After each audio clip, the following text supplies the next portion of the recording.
اللہ سبحانہ و تعالیٰ کا احسان ہوا، اللہ تعالیٰ کا خصوصی کرم ہوا کہ اللہ تعالیٰ نے رمضان المبارک کا پہلا جمعہ ہمیں پھر عطا فرمایا۔ اللہ تعالیٰ اس پورے مہینے کے روزے ہمیں رکھنے کی توفیق اور ہمت عطا فرمائے۔ اللہ تعالیٰ اس پورے مہینے کو ہمیں اعمال جمع کرنے کی توفیق عطا فرمائے۔ یہ ایسا مبارک مہینہ اللہ تعالیٰ نے ہمیں عطا فرما دیا جس کے بارے میں آپ صلی اللہ علیہ وآلہ وسلم نے ارشاد فرمایا، جو شخص رمضان المبارک میں نفل ادا کرے، رمضان المبارک کی برکت سے اللہ ثواب اسے فرض کے برابر عطا کرتا ہے۔ یہ خصوصی پیکج ہے اس مہینے کا، یہ خصوصیات میں سے ہے کہ اس مہینے میں جو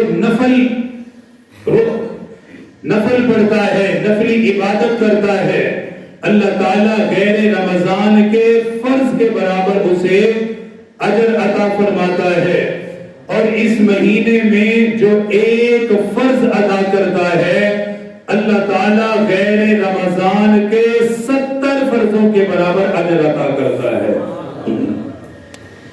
کتنا بڑا انعام ہے اس مہینے کا، کس قدر اللہ تعالیٰ کا کرم ہے روزے داروں پر، عبادت کرنے والوں پر، کہ اللہ تعالیٰ ان کی محنت، ان کی مشقت کی اتنی قدر کرتا ہے، نفل پر فرض کا اجر دے گا اور فرض پر اللہ 70 فرضوں کے برابر اجر عطا فرمائے گا۔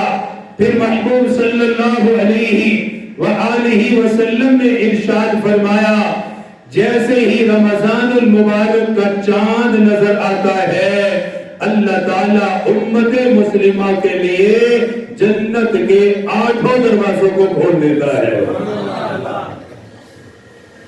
ان کے لیے مغفرت کو آسان کر دیتا ہے، بخشش کو آسان کر دیتا ہے۔ اسی لیے میرے محبوب صلی اللہ تعالیٰ علیہ وآلہ وسلم نے اس مہینے کی اہمیت کو سمجھانے کے لیے، بتانے کے لیے یہ حدیث پاک ہے کہ آقا مدنی نے اپنے صحابہ کو فرمایا کہ میرے منبر کے قریب ہو جاؤ۔ یہ آقا کا حکم تھا کہ منبر کے قریب ہو جاؤ، اس لیے جو منبر کے جتنا قریب ہوتا ہے، قیامت کے دن بھی وہ اپنے امام کے اتنا ہی قریب ہوگا انشاءاللہ۔ یہ خصوصیت ہے، آقا خود فرماتے تھے قریب آ جاؤ، منبر کے قریب ہو جاؤ۔ حضرات صحابہ کرام منبر کے قریب ہو جاتے تھے۔ آقا صلی اللہ علیہ وآلہ وسلم منبر پر تشریف لے جا رہے ہیں، کتنا حسین وہ منظر ہوگا، کتنا خوبصورت وہ منظر ہوگا۔ نبیوں کے نبی، امام الانبیاء صلی اللہ تعالیٰ علیہ وآلہ وسلم یہ صحابہ کے درمیان تشریف لاتے، آقا منبر پر چڑھتے اور صحابہ زیارت کرتے تھے۔ کیسا مقدر ہے ان صحابہ کا۔ اللہ تعالیٰ سے دعا ہے کہ اللہ تعالیٰ اس ماہ مقدس کی برکت سے ہم سب کو خواب میں اپنے حبیب کی زیارت عطا فرمائے۔ یہ ہمارا مقدر ہے، اللہ تعالیٰ کی حکمت ہے کہ ہمیں پیدا اس وقت اس زمانے میں کیا ہے۔ وہ خوش نصیب تھے جو آقا کے زمانے میں پیدا ہوئے اور آقا کی صحبت انہیں مل گئی۔ اللہ تعالیٰ ہمیں بھی آقا کی خواب میں زیارت عطا فرمائے اور قیامت کے دن اللہ اپنے حبیب کی قربت عطا فرما دے۔ فرمایا میرے صحابہ منبر کے قریب آ جاؤ۔ امام الانبیاء تاجدار مدینہ صلی اللہ تعالیٰ علیہ وآلہ وسلم تشریف لائے۔ نبیوں کے نبی امام الانبیاء صلی اللہ تعالیٰ علیہ وسلم یہ منبر پر چڑھنے لگے۔ آپ نے منبر کے پہلے سینے پہ قدم رکھا، فرمایا آمین۔ منبر کے دوسرے سینے پہ قدم رکھا، پھر فرمایا آمین۔ تیسرے دوسرے سینے پہ قدم رکھا پھر فرمایا آمین. تیسرے پہ قدم رکھنے کے بعد آقا مدنی چوتھے سینے پہ تشریف فرما ہوئے. حضرات صحابہ کرام کو وعظ فرمایا, اللہ کا قرآن پڑھ کے انہیں سنایا, اللہ کا دین انہیں سمجھایا. جس مقصد کے لیے منبر کے قریب کیا تھا, جو بات سمجھانے کے لیے منبر کے قریب بلایا, آقا مدنی نے وہ بات اپنے پیارے صحابہ کو سمجھائی, ایمان والوں کو بتلائی. بتلانے کے بعد آقا مدنی منبر سے نیچے تشریف لائے. حضرات صحابہ کرام نے سوال کر دیا, آقا منبر کے قریب ہونے کا حکم ملا, ہم منبر کے قریب ہو گئے, ہم نے منبر پہ آپ کو چڑھتے ہوئے دیکھا, زینوں پہ قدم رکھتے ہوئے دیکھا. آقا آج سے پہلے بھی واز کرنے کے لیے تشریف لائے, منبر پہ آپ تشریف فرما ہوئے, لیکن آج سے پہلے کبھی آپ نے آمین نہ فرمایا. ایک مرتبہ نہیں, آج 3 مرتبہ ہم نے زبان نبوت سے آمین سنی ہے. آقا آمین کہنے کی وجہ کیا ہے, اس میں حکمت کیا ہے؟ آپ نے پہلے سینے پہ قدم رکھا, آپ نے فرما دیا آمین, دوسرے پہ قدم رکھا پھر فرمایا آمین, تیسرے پہ قدم رکھ کے پھر اسی جملے کو دہرایا. آقا ہم یہ پوچھنا چاہتے ہیں, یہ معلوم کرنا چاہتے ہیں, آپ نے آمین کیوں کہا؟ فرمایا میرے صحابہ, جب میں نے تمہیں منبر کے قریب ہونے کا کہا, تمہیں منبر کے قریب میں نے کیا, تم منبر کے قریب آ گئے, میں منبر پہ چڑھنے لگا, ادھر سے نبیوں کا نبی امام الانبیاء منبر پہ چڑھنے لگا, ادھر سے ملائکہ کا امام آ گیا, حضرت جبرائیل علیہ السلام آ گئے, بارگاہ رسالت میں حاضر ہوئے, عرض کرنے لگے آقا آپ کا وہ امتی یقیناً ہلاک ہو گیا, آپ کا وہ امتی برباد ہو گیا جس کو زندگی میں رمضان المبارک کا مہینہ ملا, عظمت والا مہینہ ملا, یہ شان والا مہینہ ملا, یہ فضیلت والا مہینہ ملا. اس مہینے میں اعمال کر کے جو اللہ کو راضی نہ کر سکا, اپنے پروردگار کا محبوب نہ بن سکا, اپنی بندگی کو ظاہر نہ کر سکا, اتنا بڑا مہینہ ہے, اتنی بڑی رحمت کا مہینہ ہے. اس مہینے کے اندر اللہ کی رحمت بارش کی طرح برستی ہے, اللہ کی رحمت اپنے بندوں کی طرف خاص متوجہ ہوتی ہے. حضرت جبرائیل عرض کرنے لگے آقا آپ کا وہ امتی ہلاک ہو گیا جو اپنی زندگی میں رمضان کا مہینہ پالے, رمضان کے دن پالے, رمضان المبارک کی راتیں پالے اور عبادت کر کے اللہ کو راضی نہ کر سکا. فرمانے لگے آقا وہ بندہ ہلاک ہو گیا.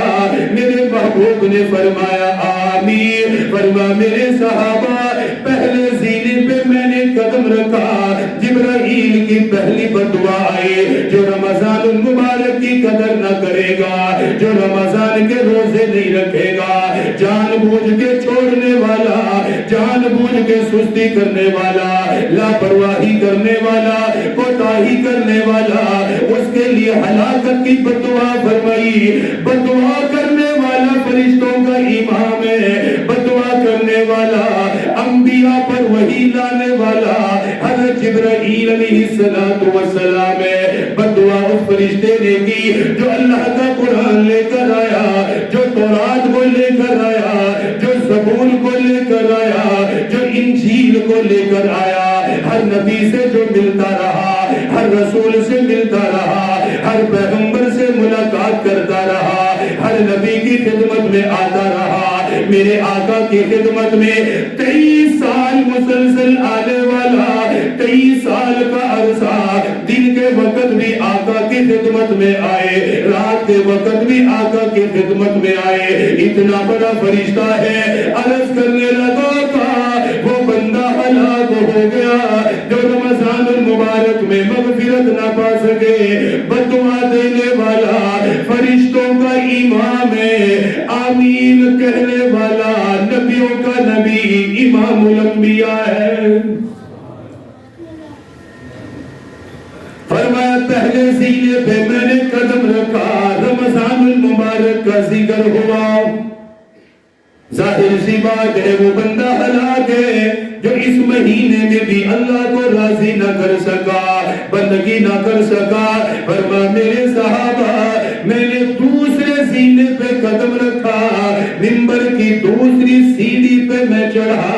جبرائیل علیہ السلام نے پھر فرمایا آقا آپ کا وہ امتی بھی ہلاک ہو جائے, وہ امتی بھی برباد ہو جائے جس کے سامنے آپ کا ذکر کیا جائے, آپ کا ذکر خیر کیا جائے, آپ کا مبارک نام لیا جائے اور وہ آپ پر درود نہ پڑھے, درود کی صورت میں یاد نہ رکھے, آقا وہ بھی ہلاک ہو جائے. میرے آقا نے فرمایا آمین. بتاؤ قبولیت میں کوئی شک نہیں, اللہ کے ہاں قبولیت میں کوئی شک باقی نہ رہا. جس پیغمبر کا اتنا احسان ہے, جس نبی کا اتنا احسان ہے, جو رات کو بھی امت کو یاد کرتا رہا, دن کے وقت بھی امت کو یاد کرتا رہا, تہجد کے وقت بھی امت کو یاد رکھا, لمبی لمبی نمازیں ادا کرتا رہا, لمبا قیام کرتا رہا, لمبا رکوع کرتا رہا, بڑا طویل سجدہ کرتا رہا. حضرت عائشہ فرماتی ہے آقا کا قیام اتنا لمبا ہوتا, آقا کے قدمین میں ورم آ جایا کرتا تھا, آقا کے قدمین مبارک سوج جایا کرتے تھے. آج تراویحوں سے گھبرانے والوں 2-4 منٹ کی رکعت ہم سے وہ پڑھی نہیں جاتی. نبیوں کا نبی امام الانبیاء ہے, تاجدار مدینہ ہے, جس کے لیے اللہ نے ساری کائنات کو بنایا, جس کے صدقے میں کائنات کو وجود ملا. وہ پیغمبر اتنا لمبا قیام کرتا, آقا کے قدمین میں ورم آ جاتا, امام الانبیاء کے قدمین میں ورم آ جاتا. آج کون سا امتی ہے جو اتنا لمبا قیام کرنے والا ہو, اتنا لمبا رکوع کرنے والا ہو, اتنا لمبا سجدہ کرنے والا ہو. وہ عظیم نبی جو امت کے لیے روتا رہا, امت کے لیے مانگتا رہا, اس کا نام سننے کے بعد اگر یہ امت اس پہ درود نہ پڑھے, اپنے آقا کو یاد نہ رکھے, اپنے پیغمبر کو یاد نہ رکھے, یقیناً وہ ہلاک ہونے والا ہے. اس لیے جبرائیل علیہ السلام نے دوسرے زینے پہ چڑھتے وقت فرمایا آقا آپ کا وہ امتی بھی ہلاک ہوا, آپ کا نام سن کے خاموش بیٹھا رہ گیا. 3 مرتبہ آمین ہے. پہلی مرتبہ جو روزوں میں بخشش نہ پا سکے, ظاہر سی بات ہے اتنا بڑا مہینہ پھر بھی بخشش سے خالی رہ گیا تو ہلاکت تو ہے. پھر دوسرا فرمایا آپ کا ذکر خیر ہو اور آپ پر درود نہ پڑھے تو وہ تو ہلاک ہے. اس لیے یہ مسئلہ بھی یاد کر لو, مجلس کے اندر جہاں آقا کا ذکر ہو رہا ہے بار بار, اس مجلس میں 1 مرتبہ درود پڑھنا واجب ہے.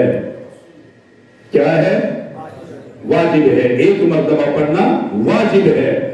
اس کے بعد جتنی مرتبہ پڑھو گے باعث برکت اور باعث خیر ہے.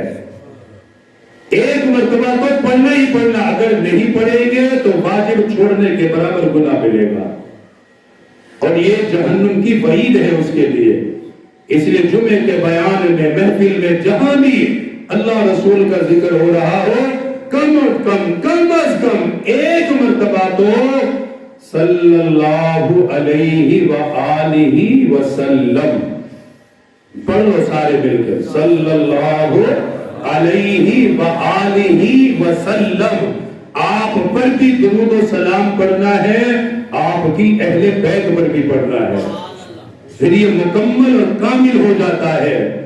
اس لیے فرمایا آقا کا ذکر ہو, درود و سلام پڑھو. 2 مرتبہ آمین ہو گئی. آقا تیسری مرتبہ کیوں فرمایا جب میں تیسرے سینے پہ قدم رکھنے لگا, پھر جبرائیل نے کہا آقا آپ کا وہ امتی بھی ہلاک ہو گیا, جو اپنے ماں باپ کو بڑھاپے میں پالے پھر ان کی خدمت کر کے جنت نہ پا سکے، فرمایا آقا وہ بھی برباد ہو گیا۔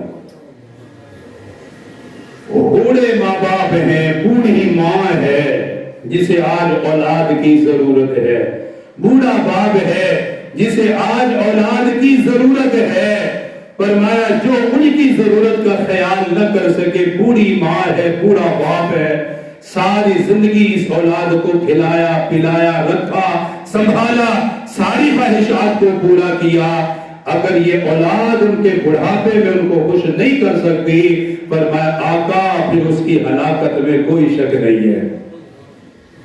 یہ جنت کے ٹکٹیں ہیں جو اللہ نے دی ہیں، ان کی خدمت کرو، ان کو راضی کرو۔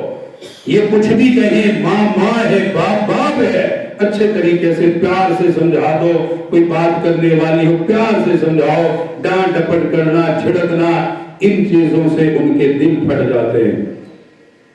میں چونکہ اس منزل پہ آ چکا ہوں، بہت سارے آگے ہوں گے جن کی اولادیں ہیں، مجھے پتا ہے کہ اپنی اولاد کی محبت میرے دل میں کتنی ہے۔ ظاہر سی بات ہے جتنی میرے دل میں میری اولاد کی محبت ہے اتنی ہی میرے ماں باپ کے دل میں میری بھی ہوگی، جتنا میں ان کے لیے تڑپتا ہوں اتنا وہ بھی میرے لیے تڑپتے ہوں گے۔ اس چیز کو یاد دھیان میں رکھا کرو، جیسے ہم ان کے لیے فکر مند ہے، میری ماں اور میرا باپ میرے لیے اسی طرح فکر مند تھا۔ آج اس بچے کو میں کھلا رہا ہوں پلا رہا ہوں، کل کو یہی مجھے چھڑکے اور ڈانٹے تو بتاؤ مجھ پر کیا گزرے گی۔ پھر یہ سوچ کر اس بوڑھے باپ کے بارے میں سوچا کرو کہ جب میں سخت الفاظ بولتا ہوں اس کے دل پہ کیا گزرتی ہوگی۔ اس لیے ان کا خیال کرنا، جیسے بھی ہے بہت لوگ کے شکایتیں کرتے ہیں، وہ جی بوڑھی ماں مانتی نہیں، یہ ہے وہ ہے، ساری زندگی تمہاری مانتی رہی یا چند سال تم ان کی مان لو، کون سا فرق پڑتا ہے؟